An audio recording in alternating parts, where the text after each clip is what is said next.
Hello everyone, welcome to my channel. আপোনালোকে গম পাইছে না মোৰ থামেলটো চাই পেলাই মই কি বনাব লৈছো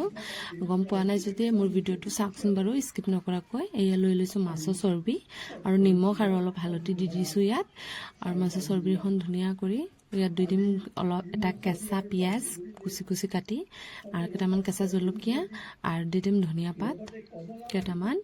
আৰু ধুনীয়া কৰি আৰু ইয়াত দিম বেচন আৰু চাউলৰ গুড়ি মিক্স কৰা মই মানে মিক্স কৰি ৰাখিছো একেলগে বেচন আৰু চাউলৰ গুড়িটো মিক্স কৰি ৰাখিছো একেলগে দি দিছো ধুনীয়াকৈ খানি লৈছো আৰু কেৰাহীত দি দিম এতিয়া ৰিফাইন অইল কেৰাহীও গৰম হৈ গ'ল ৰিফাইন অইলটো দি দিম কেৰাহীটো আৰু ধুনীয়া কৰি এটা কৰি বহাই দিম চাকচোন বাৰু ৰিফাইন অইলটো গৰম হৈ গ'ল আৰু এটা কৰি বৰাৰ নিচিনা ধুনীয়া কৰি দি দিম লো ফ্লেমত ভাজিব হাই ফ্লেম নিদিব জ্বলি যাব চৰ্বিবিলাক ধুনীয়া কৰি হৈ গৈছে দেই আপোনালোকে কোনে খাই ভাল পায় এনেকুৱা শীতকালত মাছৰ চৰ্বিৰ বৰাটো মই বহুত ভাল লাগে দেই কমেন্টত জনাব আপোনালোকে খায়নে বাৰু আৰু ইয়াচোন গোটেইকেইটা দিয়া হৈ গৈছে আৰু ভাজিকেইটাও ধুনীয়া হৈ গৈছে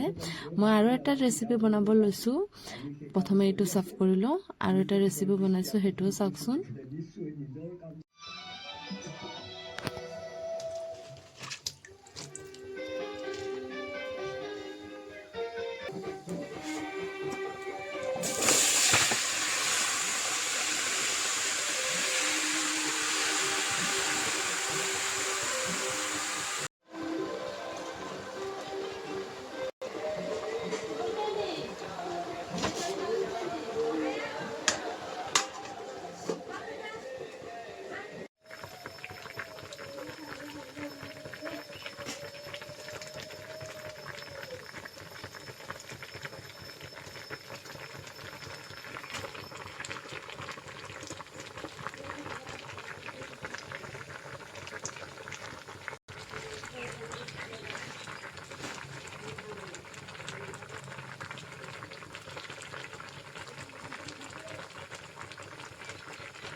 बिंदार के बेकार